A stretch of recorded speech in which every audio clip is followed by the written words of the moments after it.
إليه ونعوذ بالله من شرور أنفسنا وسيئات أعمالنا من يهده الله فلا مضل له ومن يضلل فلا هادي له وأشهد أن لا إله إلا الله وحده لا شريك له وأشهد أن محمدًا عبده ورسوله صلى الله عليه وآله وصحبه وسلم تسليما كثيرا أما بعد لقد وصف الله تبارك وتعالى رسوله صلى الله عليه وسلم بأعظم الأوصاف التي تدل على رحمته بأمته وحرصه عليها ومن ذلك قوله تعالى لقد جاءكم رسول من أنفسكم عزيز عليه ما عنتم حريص عليكم بالمؤمنين رؤوف رحيم.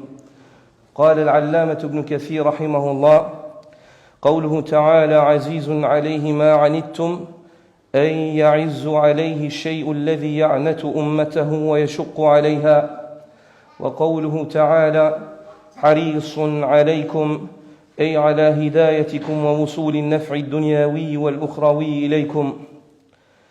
Serviteurs d'Allah, Allah subhanahu wa ta'ala a qualifié son prophète Muhammad sallallahu alayhi wa sallam par les plus nobles qualificatifs. Et parmi les nobles vertus par lesquelles Allah azza wa jal nous qualifie son prophète sallallahu alayhi wa sallam au sein de son livre, il y a le fait que le prophète sallallahu alayhi wa sallam fut plein d'attention et de compassion et de miséricorde pour sa communauté. Allah le Très-Haut dit dans le sens du verset: il vous est venu un messager issu de vous-même, un messager auquel il pèse très lourd les difficultés auxquelles vous faites face. Les difficultés auxquelles font face les musulmans pesaient lourd dans le cœur du prophète sallallahu alayhi wa sallam et le chagrinaient profondément. Allah azza wa jal dit Harisun alaykum, il est plein de sollicitude, plein d'attention envers vous. Bil mu'minina ra'ufur rahim, et il est compatissant et miséricordieux envers les croyants. Quel noble qualificatif pour cette noble créature qu'est le prophète sallallahu alayhi wa sallam. Et l'imam Ibn Kathir rahimahullah, lorsqu'il commente ce verset-là de Surat At-Tawbah, il dit, lorsqu'Allah dit auquel il pèse lourd les difficultés auxquelles vous faites face, avec lesquelles vous faites face, ceci veut dire qu'il pèse lourd, le prophète sallallahu alayhi wa sallam éprouvait lourdement les difficultés de sa communauté. Il vivait ces difficultés comme s'il les vivait lui-même, et il se chagrinait profondément pour cela. Et lorsqu'Allah dit « Harisun alaykum » plein d'attention envers vous, ceci veut dire qu'il est plein d'attention et de sollicitude afin de vous faire parvenir la guidée et de vous y conduire, afin de vous apporter tout ce qui vous est utile dans votre vie présente ainsi que dans votre vie future. Ainsi était le prophète sallallahu alayhi wa sallam, celui au sujet duquel Allah azza wa jal dit ya'muruhum bil ma'ruf wa yanhahum 'anil munkar wa yuhillu lahum at-tayyibat wa yuharrimu 'alayhim al-khaba'ith wa yad'u 'anhum israhum wal aghlal allati kanat 'alayhim. Ce messager qui leur ordonne le convenable et leur interdit le blâmable, qui leur rend licite ce qui est bon et leur interdit ce qui est néfaste et mauvais et impur. Ce messager qui est là afin de les délivrer de leur fardeau et des jougs, des contraintes qu'ils vivaient. C'est-à-dire qu'avant la religion et la charia de Muhammad sallallahu alayhi wa sallam, les gens étaient dans des contraintes religieuses, dans des contraintes convictionnelles, dans des contraintes législatives, dans des contraintes dans la pratique. Allah azza wa jalla a envoyé le messager de miséricorde avec la religion de miséricorde, une religion dans laquelle Allah azza wa jalla n'a pas imposé de charge à une âme au-delà de ce qu'elle peut supporter. C'est pour cela qu'il fait partie des règles d'Al-Qawa'id Al-Kubra dans la législation musulmane que le fait que Allah azza wa jalla, que l'homme n'est pas chargé au-dessus de sa capacité, et le fait que toute difficulté, elle trouve une facilité dans la religion. Toute difficulté dont l'homme ne peut supporter, il y a dans la religion d'Allah azza wa jalla une facilité pour donner une solution à cette difficulté, car Allah azza wa jalla n'a pas chargé l'homme au-delà de ce qu'il peut supporter. Il dit Jalla Jalalu la yukallifu Allahu nafsan illa wus'aha Allah Azza wa Jal ne charge pas une âme au-delà de sa capacité. Ce messager-là est là afin de libérer les gens, d'alléger les gens de leur fardeau et des contraintes qu'ils vivaient auparavant. Ce messager-là se décrit lui-même, selon ce que nous rapporte Abdullah ibn Mas'ud, ainsi que Abu Umama al-Bahili radiyallahu anhuma, tous deux rapportent du prophète sallallahu alayhi wa sallam l'avoir entendu dire « Ayyuhan nas, innahu laysa min shay'in yuqarribukum min al-jannah wa yub'idukum min an-nar illa qad amartukum bih wa laysa shay'un yuqarribukum min an-nar wa yub'idukum min al-jannah illa qad nahaytukum anhu wa inna ar-ruha al-amin نفث في روعي أنه ليس من نفس تموت حتى تستوفي رزقها فاتقوا الله وأجملوا في الطلب ولا يحملكم استبطاء الرزق على أن تطلبوه بمعاصي الله فإنه لا ينال ما عنده إلا بطاعته. Ici, les deux compagnons nous rapportent que le prophète sallallahu alayhi wa sallam nous dit « Ô vous gens, il n'y a pas une chose qui vous approche du paradis et vous éloigne de l'enfer si ce n'est que je ne vous l'ai ordonné. Il n'y a pas une chose qui vous conduit au paradis et qui vous éloigne de l'enfer si ce n'est que je vous ai ordonné de l'accomplir. Et il n'y a pas une chose qui vous éloigne de l'enfer et qui vous rapproche du paradis. Il n'y a pas une chose qui vous approche de l'enfer et vous éloigne du paradis, si ce n'est que je vous l'ai interdit. » Le prophète sallallahu alayhi wa sallam ici se décrit comme messager de miséricorde qui appelle à la guider. Il n'y a pas une chose qui te conduit au Jannah et qui t'éloigne de l'enfer, si ce n'est que le prophète sallallahu alayhi wa sallam t'a ordonné de la faire ou t'a fortement recommandé. Et il n'y a pas une chose qui te conduit vers l'enfer et t'éloigne du Jannah, si ce n'est que ton messager sallallahu alayhi wa sallam te l'a interdit. La religion est complète. De ce hadith, nous comprenons que nous n'avons pas besoin de choisir ou de rajouter des actes qui nous approchent du paradis, car on a été ordonné. Tous ces actes-là se trouvent dans la sunna du prophète sallallahu alayhi wa sallam. Il n'y a pas d'utilité d'innover dans la religion d'Allah subhanahu wa ta'ala. Et il n'y a pas une chose qui soit néfaste et qui nous conduise vers l'enfer et nous éloigne du paradis, si ce n'est que le prophète sallallahu alayhi wa sallam nous a interdit cela. Puis il dit sallallahu alayhi wa sallam, et l'esprit fidèle, Jibril alayhi salam, a insufflé dans mon cœur, il m'a inspiré par révélation, par ordre d'Allah azza wa jal, que le fait qu'il n'y ait pas une âme qui puisse atteindre la mort avant qu'elle ne consomme sa subsistance. Ce n'est pas possible que la mort vienne atteindre une âme et qu'il lui reste encore du rizq parmi le rizq qu'Allah lui a donné. Quand la mort lui vient, c'est qu'il n'y a plus de rizq pour lui. C'est que son rizq est terminé. Tant que tu es vivant, ta subsistance t'est garantie par Allah subhanahu wa ta'ala. Et c'est pour cela que parmi les premières choses qui sont inscrites à l'homme lorsque l'âme lui a insufflé, il lui a inscrit sa subsistance. Il lui a inscrit sa subsistance. Ta subsistance fait partie peut-être des dernières choses pour lesquelles tu dois te tourmenter et te soucier si tu as compris cela. Et le prophète sallallahu alayhi wa sallam dit, craignez donc Allah après cela et soyez nobles dans la manière par laquelle vous recherchez votre subsistance. Et ceci veut dire rechercher votre subsistance dans le halal avec douceur et sans agressivité ou sans mauvais comportement. Recherchez ce qu'Allah azza wa jal vous a de toute façon destiné, car vous n'atteindrez que ce qu'Allah vous a destiné. Soyez nobles dans la manière par laquelle vous recherchez votre subsistance. Il dit sallallahu alayhi wa sallam, et le fait que la subsistance de l'un d'entre vous tarde, vienne à tarder un peu, c'est-à-dire qu'il soit éprouvé par un temps précis, ou le fait qu'Allah azza wa jal retienne un moment sa subsistance, ou qu'il la réduise dans un temps précis. Il dit le fait que la subsistance de l'un d'entre vous tarde un peu, que cela ne vous pousse pas à chercher votre subsistance dans le péché. Si vous voyez que votre subsistance tarde, ceci n'est pas une excuse pour que vous alliez la chercher dans le péché. Il dit sallallahu alayhi wa sallam, car il n'est pas possible d'atteindre ce qu'il y a auprès d'Allah par le péché d'Allah. Car il n'est pas possible d'atteindre réellement ce qu'il y a auprès d'Allah par le péché d'Allah. Tu ne saurais prendre ton rizq auprès d'Allah azza wa jal par la force. Car Allah azza wa jal, on ne saisit rien auprès de lui par la force. Ce qu'Allah veut donner, il le donne. Et lorsqu'Allah donne, nul ne saurait retenir ce qu'Allah subhanahu wa ta'ala a destiné à donner. Le prophète sallallahu alayhi wa sallam dans Hajjatul Wada' aussi, nous enseigne et nous exhorte et nous enseigne qu'il est un bon conseiller et qu'il a terminé son conseil. Il a conseillé sa communauté jusqu'au moindre coin.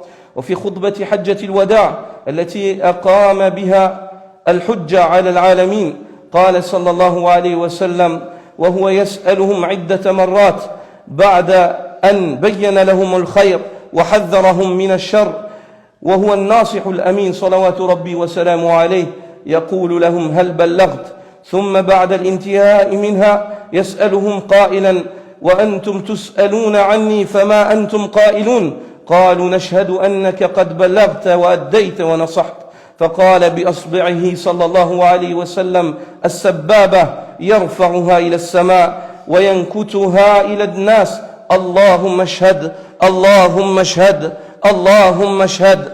Et le prophète sallallahu alayhi wa sallam, comme cela nous a été rapporté dans son sermon lors du dernier hajj, le hajj d'adieu du prophète sallallahu alayhi wa sallam, après avoir conseillé par des multiples conseils et nobles conseils sa communauté, conseils dans lesquels il leur ordonne le bien et leur interdit le mal, chaque fois à la fin du conseil, il leur demandait et il leur disait: est-ce que j'ai transmis?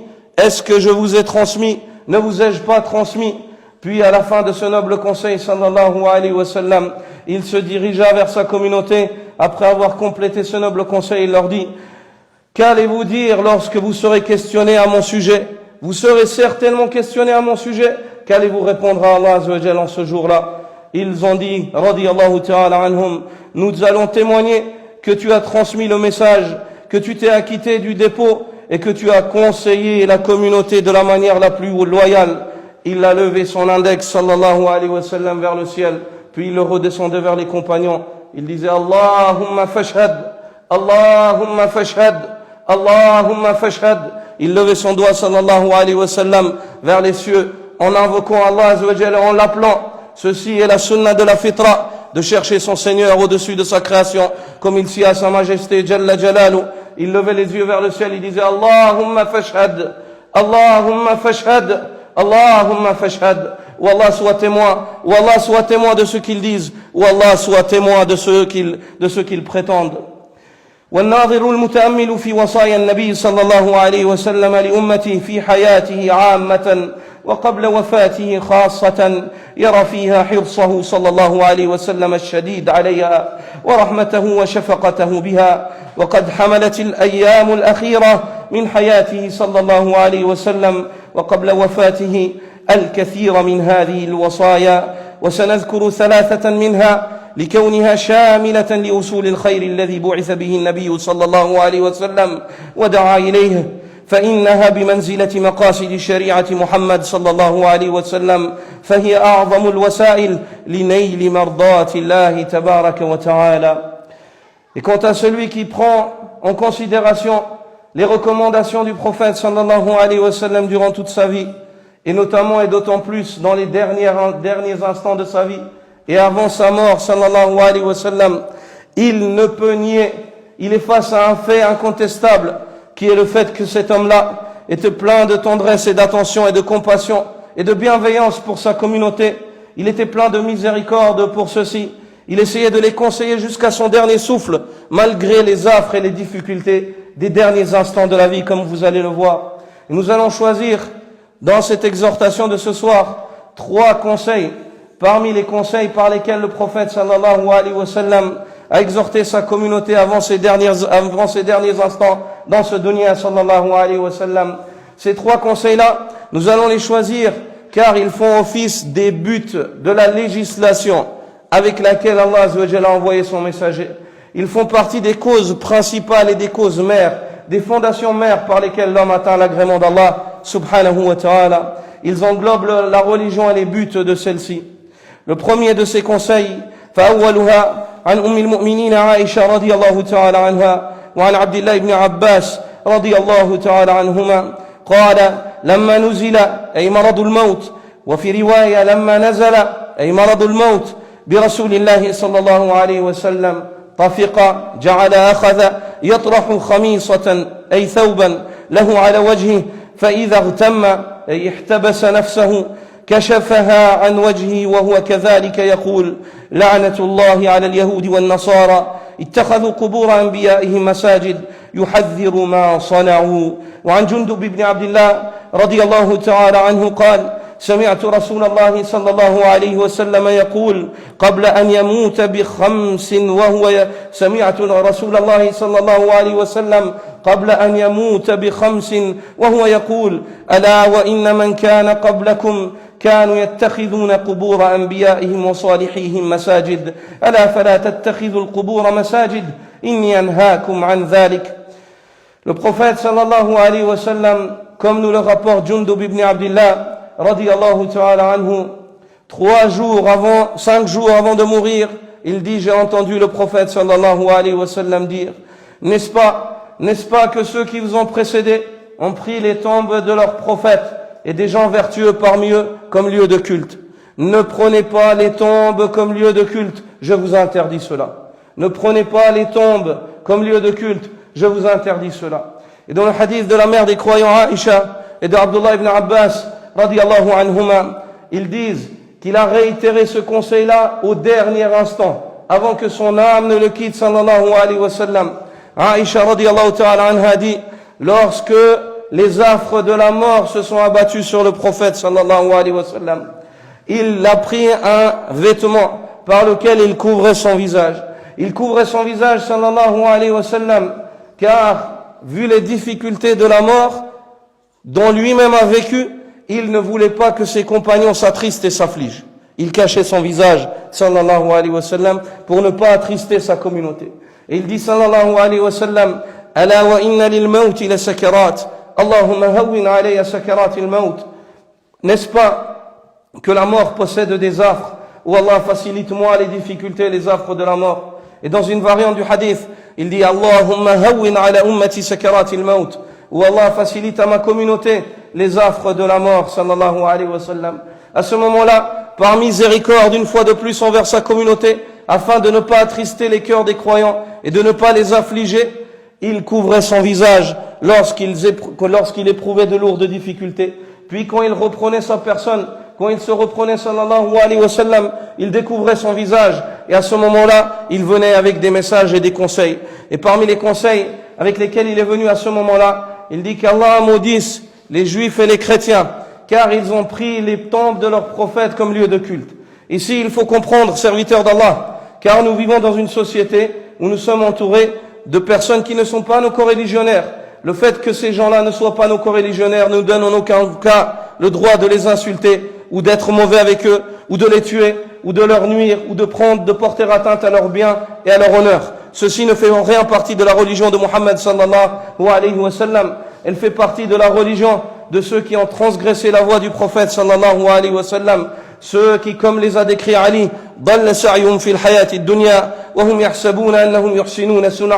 ils ont égaré leur effort dans la vie d'ici-bas, tout en étant convaincus, en espérant qu'ils font le bien.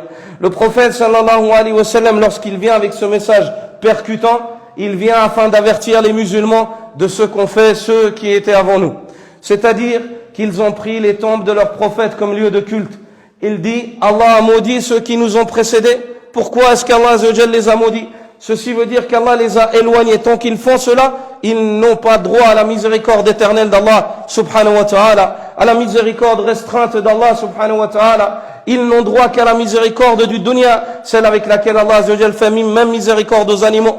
Ils ont droit à la miséricorde du dunya, celle avec laquelle Allah azza wa jalla donne à manger, à boire, mais la miséricorde de l'éternité, c'est celle-là qui est visée par le croyant qui croit au paradis et en l'enfer.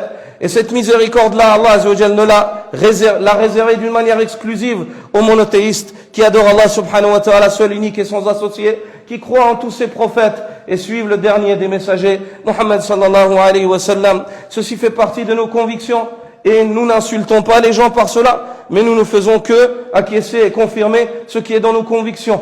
Allah subhanahu wa ta'ala ici, son messager sallallahu alayhi wa sallam, dans les derniers instants de sa vie, il vient avec ce message qui est percutant, qui peut être même choquant.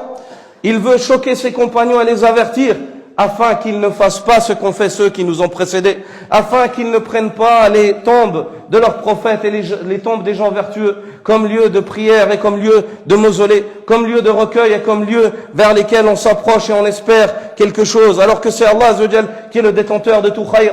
Si tu veux demander, demande à Allah Azza wa Jal. Idha sa'alta fas'alillah wa idha ista'anta fasta'in billah. Lorsque tu demandes à quelqu'un, demande à Allah. Ne prends pas d'intermédiaire entre toi et Allah, dit le prophète sallallahu alayhi wa sallam à Ibn Abbas. Et lorsque tu place ta confiance en Allah. Nul ne peut rien auprès d'Allah subhanahu wa ta'ala pour toi. Nul ne peut rien auprès d'Allah subhanahu wa ta'ala pour toi. Le prophète sallallahu alayhi wa sallam était vivant et le compagnon allait et lui disait au messager d'Allah, demande à Allah Azza wa Jal qu'il fasse de moi un habitant parmi les habitants du paradis.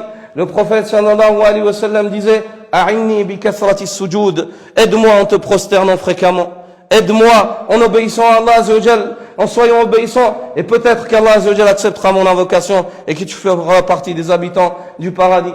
Dans ce hadith-là, le prophète sallallahu alayhi wa sallam, lorsqu'il informe, par cette information qui est peut-être choquante, il veut avertir de cette chose-là qui est néfaste, qui est le culte d'autre qu'Allah subhanahu wa ta'ala, qui contredit la religion de tous les prophètes, depuis Nuh alayhi salam jusqu'au dernier des prophètes, Muhammad sallallahu alayhi wa sallam. Tous les prophètes ont été envoyés pour appeler les gens à adorer Allah subhanahu wa ta'ala, seul, unique et sans associé. Ils ont appelé les gens à se rassembler sur la ilaha illallah, et ils leur ont interdit de se diviser en adorant des autres divinités qu'Allah subhanahu wa ta'ala. C'est pour cela qu'Allah Azza wa Jalla dit, kana an-nas ummatan wahida. Les gens, à leur insu, ne formaient qu'une seule et unique communauté. Une seule et unique communauté monothéiste. Le prophète sallallahu alayhi wa sallam dit, qu'Allah le Très-Haut dit, خلقت عبادي حنفاء كلهم فاتتهم الشياطين فاجتالتهم عن ديني. J'ai créé mes serviteurs monothéistes, tous sans exception. Tous les fils d'Adam sont créés monothéistes. Les démons sont venus à eux, ils les ont fait sortir de leur nature saine et ils les ont écartés de ma religion. Ils les ont écartés de ma religion, qui est le monothéisme, le fait d'adorer Allah subhanahu wa ta'ala seul, unique et sans associé, et de se distancer de toute forme d'idolâtrie, Ici, Aisha radiyallahu ta'ala anha, ainsi qu'Abdullah ibn Abbas radiyallahu ta'ala anhu, à la fin de ce hadith disent, kana yuhadhiru mimma sana'u. Et le prophète sallallahu alayhi wa sallam, par ses lourdes paroles, il ne désirait pas insulter les communautés qui nous ont précédés, mais il désirait nous avertir de ce qu'ils ont fait. La fin du hadith, elle t'explique ce qui est le voulu. Le prophète sallallahu alayhi wa sallam, par cette information, il désirait avertir contre cet acte-là, afin que les musulmans ne tombent pas dans cet acte-là. Et le hadith de Jabir est pertinent. Lorsque Jabir ibn Abdillah radiyallahu ta'ala anhu nous dit, 5 jours avant sa mort, le prophète sallallahu alayhi wa sallam nous dit, certes, ceux qui étaient là avant vous, qui vous ont précédés, prenez les tombes de leurs prophètes et des vertueux parmi eux, des saints, comme lieu de culte. Ne faites pas cela, je vous l'interdis. Ne faites pas cela, je vous l'interdis. Et dans un hadith qui est rapporté par l'imam Malik dans son Muwatta, hadith que l'imam Malik remonte jusqu'au Tabi'i, Ata ibn Yasar, c'est un hadith qui est mursal, où l'imam Malik rapporte qu'Ata ibn Yasar aurait dit, que le prophète sallallahu alayhi wa sallam a dit, Allahumma la taj'al qabri wathanan yu'bad, ala wa inna qawman ittakhadhu qubur anbiya'ihim masajid, ala inna qawman istahaqqu ghadab Allah, li'annahum ittakhadhu qubur anbiya'ihim masajid. Oh Allah, ne fais pas de ma tombe un idole qui soit adoré, ne fais pas de ma tombe un idole auquel on voue un culte. Et le prophète sallallahu alayhi wa sallam, comme l'évoque l'imam Malik rahmatullah alayhi dans son Muwatta, dit que le prophète sallallahu alayhi wa sallam a dit, n'est-ce pas qu'il y a des personnes qui ont mérité la colère d'Allah azza wa jal, car ils ont pris les tombes de leurs prophètes comme lieu de culte. Et ce hadith-là au serviteur d'Allah a une chaîne de transmission qui remonte jusqu'à Abu Huraira radiyallahu ta'ala anhu, lorsque Abu Huraira dit que le prophète sallallahu alayhi wa sallam a dit, Allahumma la taj'al qabri wathana. Et il n'a pas rajouté yu'bad Abu Huraira. Wallah, ne fais pas de ma tombe un idole. Ne fais pas de ma tombe un idole. Qu'il soit adoré ou pas. Ne fais pas de ma tombe un idole qu'on idolâtre. Et ce hadith-là est jugé bon selon certains savants, parmi les savants du hadith. Serviteur d'Allah, pourquoi est-ce que le prophète sallallahu alayhi wa sallam insiste sur cela? Car cela contredit le principe même avec lequel Allah azza wa jalla l'a envoyé, celui pour lequel Allah azza wa jalla a créé les cieux et la terre, La ilaha illallah, nulle divinité en droit d'être adorée si ce n'est Allah. La an-nafiya lil jins, al-ilahu wal-ma'boud, wa at-taqdir, la ilaha ma'boud bihaq illallah subhanahu wa ta'ala. Il n'y a de divinité en droit d'être adorée si ce n'est Allah. Et lorsque tu dis la ilaha illallah avec la langue et que tu invoques un autre qu'Allah, cette invocation, elle s'appelle adoration, tu l'avoues à un autre qu'Allah. Jamais nos pieux prédécesseurs n'ont fait cela. Et ceci ne fait pas partie de la religion du prophète sallallahu alayhi wa sallam. Les prophètes venaient et appelaient les gens à adorer Allah azza wa jal. Wa qala rabbukum ud'uni ay wahiduni bid-du'a astajib lakum. Et votre Seigneur témoigna et il dit invoquez-moi, je vous répondrai. La promesse d'Allah azza wa jal est une promesse véritable et Allah azza wa jal ne contredit pas ce qu'il promet, mais la condition c'est la condition ud'uni. Invoquez-moi seul, unique et sans associé, je vous répondrai. Ya qawmi ibudullah, ma lakum min ilahin ghayru. Ô mon peuple, adorez Allah. Vous n'avez de divinité qui mérite d'être adorée si ce n'est Allah, subhanahu wa ta'ala. Serviteur d'Allah, cette recommandation, le fait d'adorer Allah subhanahu wa ta'ala, seul, unique et sans associé, c'est une recommandation qui est importante et capitale, car Allah azza wa jalla ne pardonne pas qu'on lui donne des associés. Si une personne meurt en ayant donné des associés à Allah azza wa jalla dans le culte, Allah ne lui pardonne jamais. Allah azza wa jalla dit inna Allah la yaghfiru an yushraka bih wa yaghfiru ma duna dhalika liman yasha wa man yushrik billah faqad iftara ithman 'azima. Allah subhanahu wa ta'ala ne pardonne pas qu'on lui donne des associés, et en dehors de cela, Allah azza wa jalla pardonne ce qu'il veut à qui il veut. Celui qui donne des associés à Allah a commis certainement un énorme péché. Celui qui donne des associés à Allah a très certainement commis un énorme péché. Dans Surat An-Nisa, et toujours dans Surat An-Nisa, Allah azza wa jalla réitère et dit inna Allah la yaghfiru an yushraka bih wa yaghfiru ma duna dhalika liman yasha wa man yushrik billah faqad dhalla dhalalan ba'ida. Certes, Allah subhanahu wa ta'ala ne pardonne pas qu'on lui donne des associés, et en dehors de cela, il pardonne ce qu'il veut à qui il veut. Certes, celui qui donne des associés à Allah s'est égaré d'un égarement évident. Celui qui donne des associés à Allah s'est égaré d'un égarement évident. Et il a été rapporté, selon Abu Hurayra radiyallahu ta'ala anhu, que le prophète sallallahu alayhi wa sallam dit La taj'alu buyutakum qubura wa la taj'alu qabri 'ida. Ne faites pas de vos demeures des tombes. Ceci veut dire, ne faites pas de vos maisons des lieux dans lesquels on ne prie pas, car on ne prie pas en islam dans les tombes. On ne prie pas en islam sur les tombes. Ceci est interdit. La taj'alu buyutakum qubura wa la taj'alu qabri 'ida. Et ne faites pas de ma tombe un lieu de visite, de va-et-vient, pour lequel on se déplace expressément. C'est-à-dire, on se déplace exprès pour visiter la tombe du prophète sallallahu alayhi wa sallam. Jamais les sahaba, radiyallahu ta'ala anhum, qui aimaient beaucoup plus le prophète sallallahu alayhi wa sallam que toi et moi, n'auraient osé faire cela, car le prophète sallallahu alayhi wa sallam leur a interdit. Par contre, si tu viens à Médine, il fait partie de la sunna des salafs de passer vers la tombe du prophète sallallahu alayhi wa sallam, bien entendu, après avoir fait 2 raka'at dans Masjidi Rasulillah sallallahu alayhi wa sallam, de passer vers la hujra de la mère des croyants Aïcha, car le prophète sallallahu alayhi wa sallam n'est pas enterré dans sa mosquée, il est enterré dans la demeure de la mère des croyants Aïcha, car ceci était un ordre des prophètes. Les prophètes sont enterrés là où ils meurent, et il est mort dans la hujra de la mère des croyants Aïcha, dans l'appartement d'Aïcha radiyallahu ta'ala anha, et il a été enterré à cet endroit-là,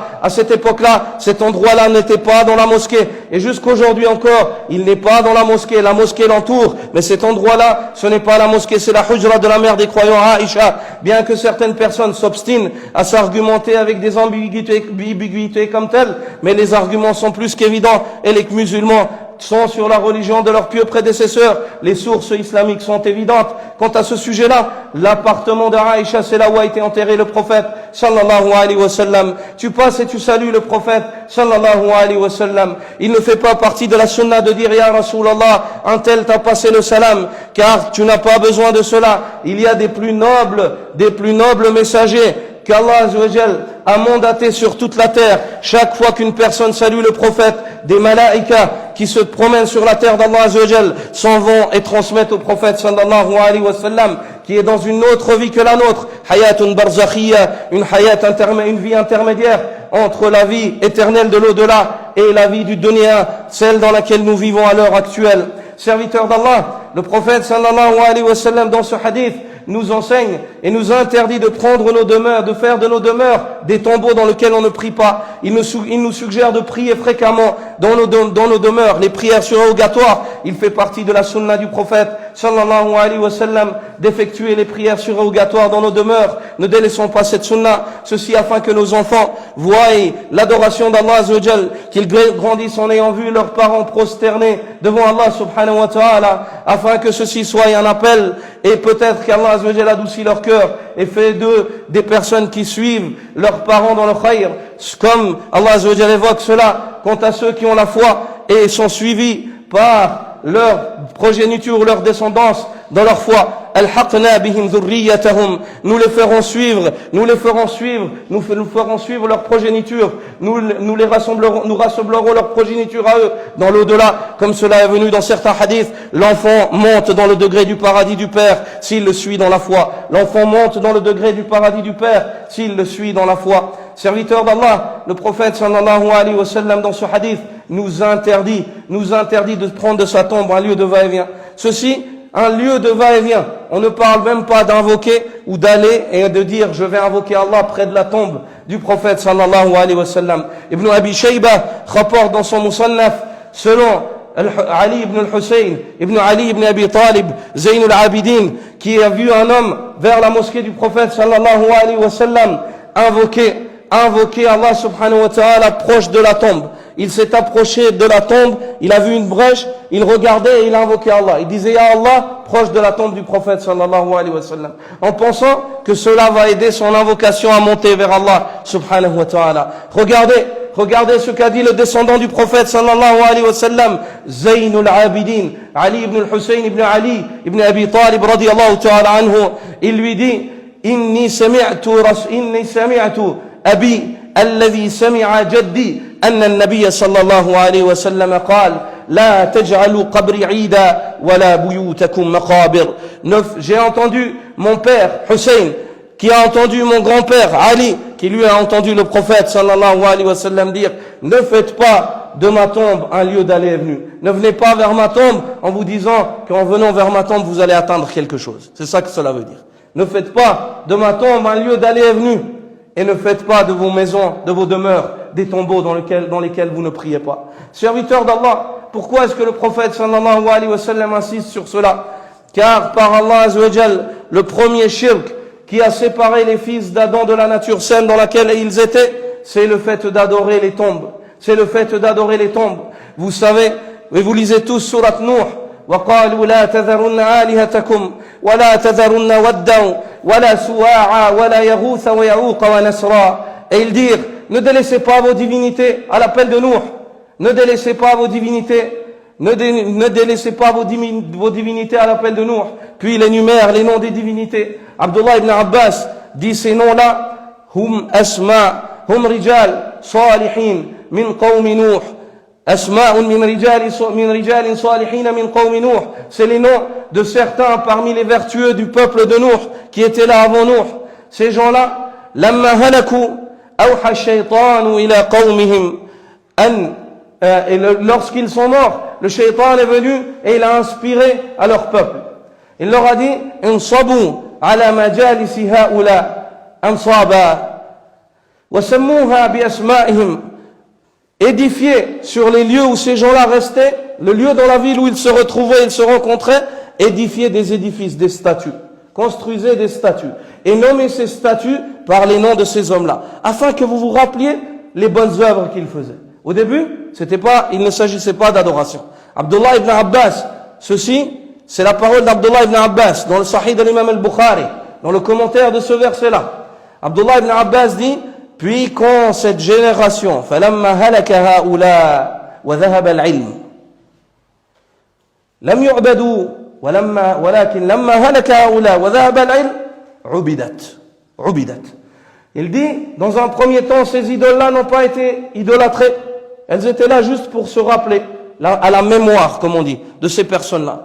On se rappelait qu'il y avait des gens pieux et qu'ils ont fait des bonnes choses et les gens se motivaient. Ils disaient, rappelez-vous, eux ils ont fait ça, bon on le fait aussi. Eux ils ont fait ça, bon on le fait aussi. Puis au départ, Abdullah ibn Abbas dit, elles n'étaient pas adorées car il y avait encore du savoir. chez ces gens-là. Puis lorsque le savoir s'en est allé, lorsque les savoirs s'en est allés et que cette génération est morte, ceux qui sont venus après eux les ont adorés. Ils les ont adorés pour s'approcher d'Allah subhanahu wa ta'ala. Et ils ont dit que ceux-là sont des divinités, ceux-là ont un pouvoir, ils vous approchent auprès d'Allah. Si vous les invoquez, ils intercèdent auprès d'Allah. Vous n'êtes pas assez purs pour demander à Allah, ils leur ont dit. Vous n'êtes pas assez purs pour demander à Allah. Eux, ils avaient une place auprès d'Allah, demandez-leur et eux demandent à Allah pour vous. Subhanallah. Allahu Akbar. Regardez, c'est comme ça qu'il est venu le shirk dans la nation, chez les êtres humains, dans la race humaine.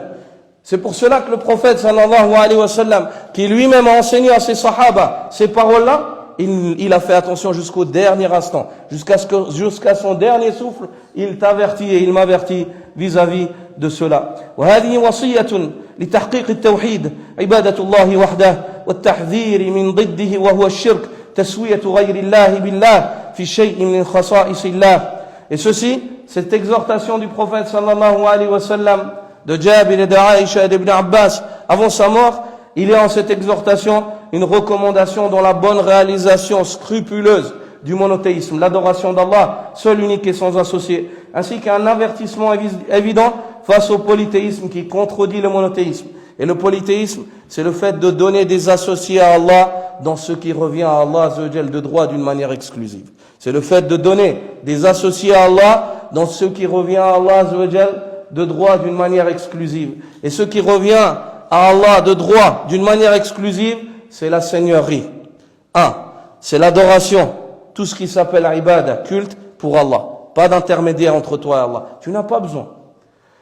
3, c'est le fait de confirmer la perfection d'Allah Azza wa Jal, en nommant Allah par ce par quoi il s'est nommé et en le qualifiant par ce par quoi il s'est qualifié dans son livre et dans la sunna authentique du prophète sallallahu alayhi wa sallam. أما الوصية الثانية عن أم سلمة رضي الله عنها قالت كانت عامة وصية رسول الله صلى الله عليه وسلم الصلاة وما ملكت أيمانكم حتى جعل يغرغر بها في صدره وما يفيض بها لسانه. Salama radiallahu ta'ala anha nous dit, toute sa vie et d'une manière générale, la recommandation la plus fréquente du prophète sallallahu alayhi wa sallam, c'était le fait de nous dire, prenez garde, faites attention à votre prière, faites attention à votre prière, soignez votre prière, chérissez votre prière, faites attention à votre prière, ainsi que faites attention à ceux qui sont sous votre responsabilité. Comportez-vous convenablement avec cela.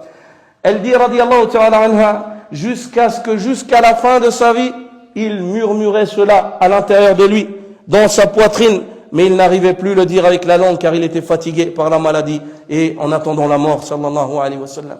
As-salat, wa ma malakat aymanukum.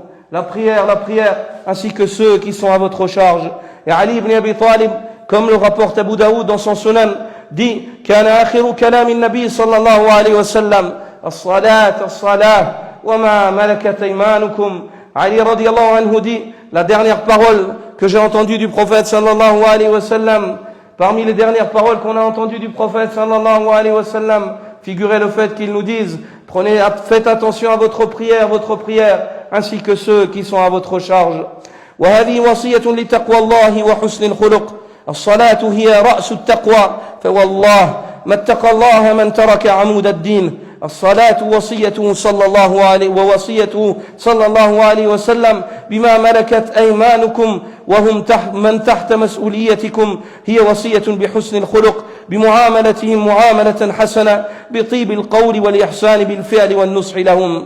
Serviteur d'Allah, lorsque le prophète sallallahu alayhi wa sallam te recommande la prière ainsi que le bon comportement avec les gens de sa famille, ceci fait allusion aux fondations de la religion avec laquelle Allah l'a envoyé, qui est la piété et la noblesse de caractère. Par Allah, la prière c'est la tête de la piété. Dans les actes, il n'y a pas un acte de piété qui dépasse la prière. Et par Allah, un homme ne saurait être réellement pieux s'il délaisse la prière, s'il délaisse le socle et le pilier de la religion en matière d'actes. Serviteur d'Allah, quand le prophète sallallahu alayhi wa sallam nous exhorte quant au bon comportement vis-à-vis de ceux qui sont sous notre responsabilité, ceci est une recommandation à la noblesse de caractère, quant au fait de nous comporter convenablement avec cela, en nous comportant bien, en chérissant, en faisant attention à nos paroles et notre comportement vis-à-vis de ceux qui sont sous notre responsabilité d'une manière précise et vis-à-vis de toute personne d'une manière générale. فَتَقْوَى اللَّهِ أن تصلح ما بينك وبين الله وحسن الخلق أن تصلح ما بينك وبين عباد الله وهما أكثر ما يدخل العباد الجنة. فعن أبي هريرة رضي الله تعالى عنه أن رجلا قال للنبي صلى الله عليه وسلم وهو يسأله عن أكثر ما يدخل الجنة فأجاب النبي صلى الله عليه وسلم قائلا تقوى الله وحسن الخلق. Serviteur d'Allah, la piété vis-à-vis d'Allah consiste au fait de réparer, de chérir la relation qu'il y a entre toi et Allah Azza wa Jal, et le bon comportement avec les créatures d'Allah consiste au fait de chérir la relation entre toi et les créatures d'Allah, ceux qui t'entourent, et à la tête de cela, et en premier lieu, ceux qui te sont les plus proches, ils ont bien plus de droits que les autres sur ta noblesse de caractère et sur ton bon comportement. Le prophète sallallahu alayhi wa sallam, comme nous le rapporte Abu Hurayra radiyallahu ta'ala anhu, a été questionné sur les causes principales qui font rentrer les gens au paradis. Il a dit la piété vis-à-vis d'Allah et la noblesse de caractère. La piété vis-à-vis d'Allah et la noblesse de caractère. والوصية الأولى والثانية في قول الله تعالى وما أمروا إلا ليعبدوا الله مخلصين له الدين حنفاء ويقيموا الصلاة ويؤتوا الزكاة وذلك دين القيمة.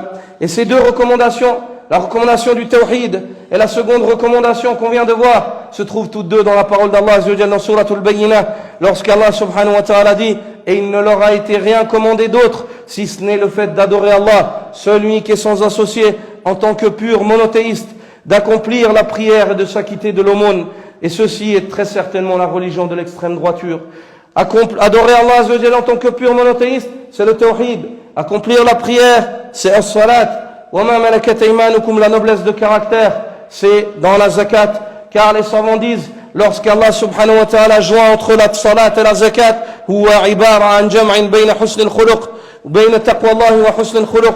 فتقوى الله الصلاة وحسن الخلق الزكاة ولا انفكاك بينهما. Et lorsqu'Allah subhanahu wa ta'ala joint entre la prière et la noblesse et la zakat, et il ne sépare jamais entre les deux, ou presque jamais entre les deux, ceci, il y a en cela un message, disent les savants, c'est le fait de joindre entre la piété et la noblesse de caractère.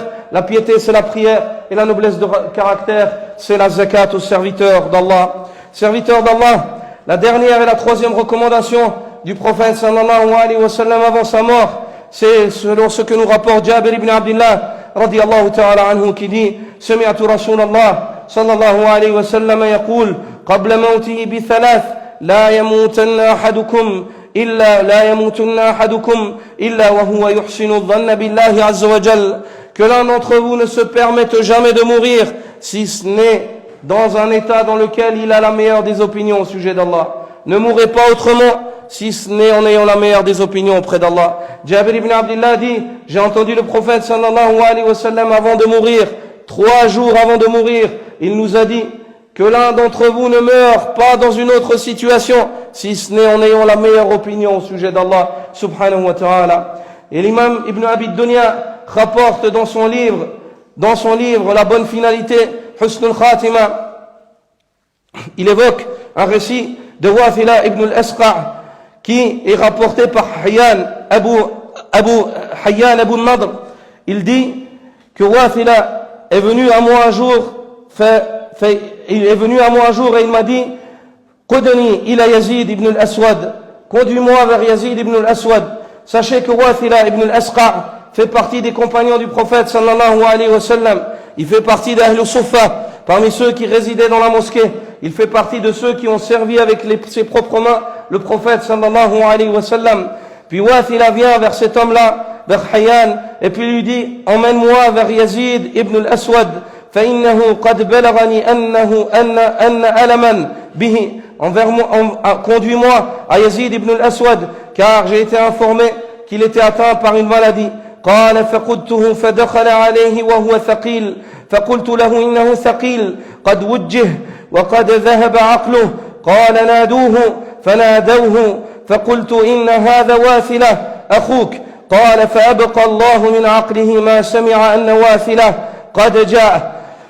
قال فمد يده فجعل يلتمس بها فعرفت ما يريد فأخذت كف واثلة فجعلتها في كفه وإنما أراد أن تقع يده في يد واثلة ذلك لموضع يد واثلة من رسول الله صلى الله عليه وسلم فجعل يضعها مرة على وجهه ومرة على صدره ومرة على فيه فقال واثلة أتخبرني عن شيء أسألك عنه كيف ظنك بالله عز وجل قال أغرقتني ذنوبي وأشفيت على هلكة لكني أرجو رحمة الله قال فكبر واثلة وكبر أهل البيت بتكبيره فقال الله أكبر سمعت رسول الله صلى الله عليه وسلم يقول الله عز وجل أنا عند ظن عبدي بي فليظن ظان ما شاء.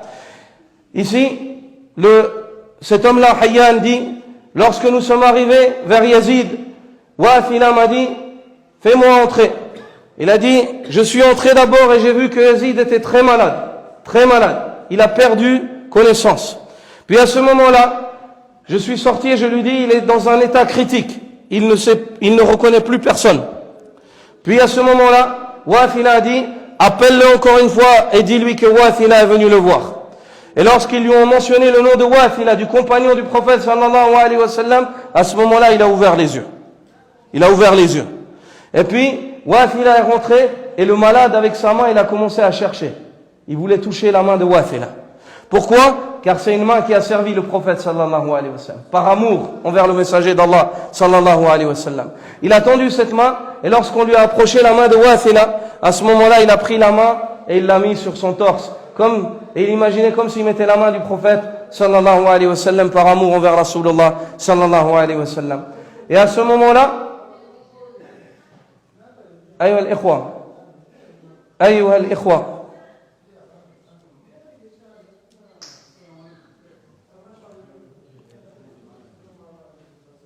Alhamdulillah. À ce moment-là, Wathila, lorsqu'il a vu que l'homme a repris ses esprits, il lui a dit, informe-moi d'une chose dont je vais te demander. Dis-moi quelle est ton opinion au sujet d'Allah. Qu'est-ce que tu penses d'Allah à ce moment-là, dans cette difficulté? Ma dhannuka billah. Il a dit, par Allah, je suis sur le point je suis sur le bord de la perte. J'ai peur d'être rattrapé par mes péchés, mais je pense du bien de mon Seigneur. J'ai une bonne opinion au sujet d'Allah. Je suis convaincu qu'Allah est miséricordieux. C'est-à-dire qu'il espérait à ce moment-là la rahma d'Allah subhanahu wa ta'ala. Wathila, lorsqu'il a entendu ça, il a dit Allahu Akbar. Et les gens de la maison ont dit Allahu Akbar aussi. Ils ont dit Allahu Akbar aussi. Et il a dit, j'ai entendu le prophète sallallahu alayhi wa sallam dire, Allah le Très-Haut dit, je suis auprès de mon serviteur à l'opinion qui se fait de moi. Mon serviteur me trouvera selon l'opinion qu'il a de moi. Il me rencontrera selon l'opinion qu'il a de moi. Et que chaque personne maintenant, dit le prophète, Allah Azza wa Jalla dit suite à cela dans le hadith Qudsi, alors que chacun d'entre vous pense d'Allah ce qu'il veut après cela. Je suis à l'opinion et mon serviteur me trouvera à l'opinion qu'il a de moi. Tu as une bonne opinion d'Allah, tu trouveras Allah Azza wa Jalla, comme tu l'as. Wallahi, soyez convaincus qu'Allah Azza wa Jalla Rahim, soyez convaincus qu'Allah est Ghafour, pardonneur, soyez convaincus qu'Allah Azza wa Jalla Qabil at-Tawb, il accepte le repentir. Repentez-vous et revenez à Allah Azza wa Jalla. Et une personne qui a une bonne opinion d'Allah, il a de la gêne d'Allah Azza wa Jalla dans son cœur. Il se gêne de pécher alors qu'il sait que c'est un péché. Il peut tomber dans le péché, mais lorsqu'il tombe et il se rappelle d'Allah Azza wa Jalla, astaghfirullah, il demande le pardon d'Allah Azza wa Jalla et il espère la miséricorde d'Allah. Et d'autant plus dans les derniers instants de la vie où il ne peut plus œuvrer, il ne lui reste que cette œuvre du cœur. Husnu dhanni billah, la bonne opinion au sujet d'Allah. C'est pour cela que le prophète sallallahu alayhi wa sallam, 3 jours avant sa mort, a dit aux compagnons, ne vous permettez pas de mourir autrement, si ce n'est qu'en ayant la meilleure des opinions au sujet d'Allah subhanahu wa ta'ala. Et il est rapporté, Abu Nu'aym rapporte dans Al-Hilya, avec une chaîne de transmission qui remonte à l'imam al-Bukhari, qui lui rapporte et dit, Sami'tu ba'di ashabina yaqul, j'en ai entendu certains parmi les partisans et les savants du hadith dire, عاد حماد بن سلمة سفيان الثوري فقال سفيان يا أبا سلمة أترى يغفر الله لمثلي فقال حماد والله لو خيرت بين محاسبة الله إياي ومحاسبة أبوي لاخترت محاسبة الله على محاسبة أبوي وذلك أن الله تعالى أرحم بي من أبوي. L'imam al-Bukhari rapporte avoir entendu certains des rapporteurs du hadith dire que Hammad ibn Salama, qui s'appelait Abu Salama, Hammad ibn Salama, un des grands rapporteurs du hadith parmi les rapporteurs al-Thiqat, est allé visiter Sufyan al-Thawri alors qu'il était malade. Et Sufyan al-Thawri lui a dit: Oh Hammad, oh Abu Salama, penses-tu qu'Allah Azza wa Jal pardonne à une personne comme Sufyan? Par modestie, il dit: est-ce possible qu'Allah pardonne à une personne comme Sufyan al-Thawri? Hammad ibn Salama lui dit: par Allah, si Yawm al-Qiyamah, on me donne le choix entre le fait d'être jugé par Allah ou le fait d'être jugé par mes parents, j'aurais choisi d'être jugé par Allah. Car Allah Azza wa Jal est plus miséricordieux pour moi et envers moi que ne le sont mes propres parents. Comment est-ce qu'il ne dirait pas cela alors que le prophète sallallahu alayhi wa sallam a enraciné dans le cœur des sahaba cela lorsqu'il leur a montré une mère qui serrait son enfant contre elle et il leur a dit: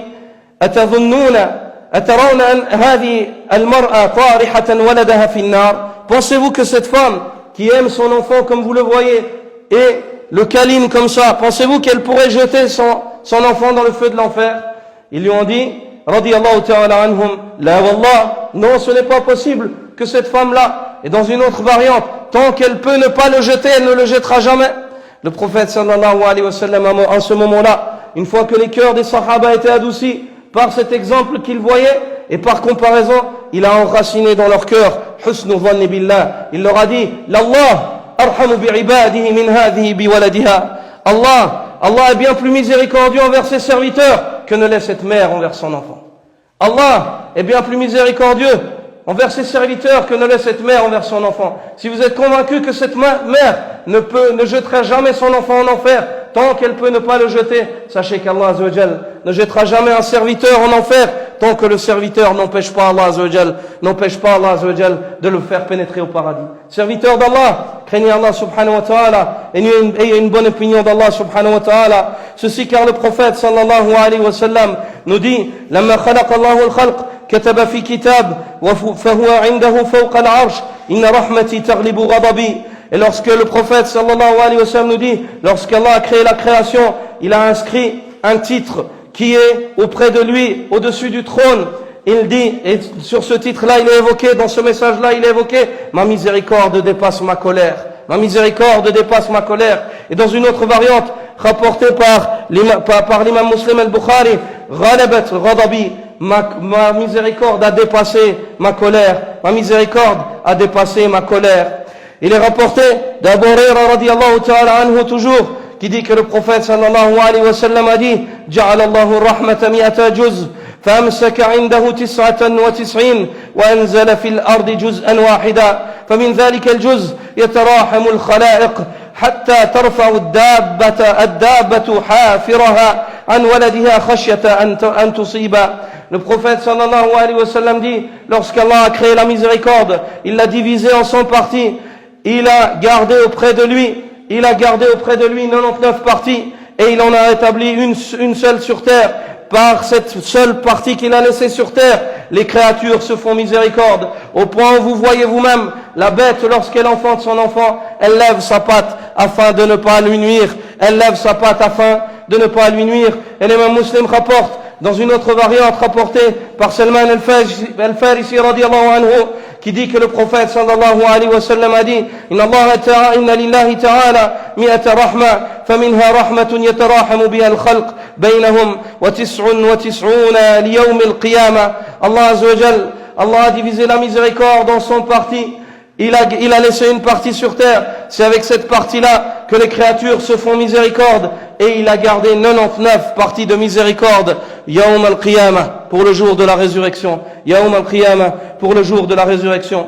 فهذه وصية بحسن الختام والأعمال عند الله بخواتيمها وحسن الظن بالله ناتج عن معرفة الله وحبه تعالى فمن عرف الله أحبه ومن أحبه أحب ما يحبه تعالى من الأعمال والأقوال والمعتقدات. Et cette dernière recommandation, c'est une recommandation pour une bonne fin, pour terminer sa vie de la meilleure des manières. Et les œuvres auprès d'Allah sont notées selon leur fin, comme le dit le prophète sallallahu alayhi wa sallam. Et la bonne opinion au sujet d'Allah, elle naît de la connaissance d'Allah subhanahu wa ta'ala et de l'amour vis-à-vis d'Allah. Celui qui connaît Allah, il aime Allah. Celui qui aime Allah, il aime les paroles, les actes et les croyances qu'Allah subhanahu wa ta'ala aime. فمن حقق الوصية الأولى التوحيد ثم الثانية تقوى الله وعلى رأسها الصلاة وحسن الخلق وعلى رأسه الخلق مع القريب قبل البعيد سيوفق لتحقيق الوصية الثالثة وهي أن يموت وهو يحسن الظن بالله تبارك وتعالى فكما ثبت في صحيحي البخاري ومسلم عن عبادة بن صامت رضي الله تعالى عنه عن النبي صلى الله عليه وسلم أنه قال من أحب لقاء الله أحب الله لقاءه ومن كره لقاء الله كره الله لقاءه. Cette recommandation aux serviteurs d'Allah, la première des recommandations, qui est la recommandation du tawhid et le fait de s'écarter du polythéisme, celui qui la réalise, puis réalise la seconde recommandation, qui est la prière, et qui est la recommandation de la piété, et à la tête de la piété la prière, puis la recommandation de la noblesse de caractère, et à la tête de cela le bon comportement avec tes proches, avant de bien te comporter avec ceux qui te sont lointains. Allah Azza wa Jalla, à cette personne-là, lui accorde de terminer sa vie en réalisant la dernière recommandation. Celui qui est monothéiste, celui qui est pieux, et celui qui a un bon comportement, Allah Azza wa Jalla lui accorde une bonne fin, et il meurt en ayant une bonne opinion au sujet d'Allah. Et à ce moment-là, il désire rencontrer Allah, et Allah désire le rencontrer. Ubadat ibn Samit, comme le rapportent les deux cheikhs, Al-Bukhari et Muslim, Ubadat ibn Samit dit que le prophète sallallahu alayhi wa sallam a dit: celui qui désire rencontrer Allah, Allah désire le rencontrer, et celui qui répugne ou n'aime pas rencontrer Allah, Allah n'aime pas le rencontrer. Barakallahu li wa lakum fil Qur'an wa sunnah, wa nafa'ani wa iyyakum bima fihi min al-wa'd wal hikma. Subhanaka wa bihamdik, ashhadu an la ilaha illa ant, astaghfiruka wa atubu ilayk.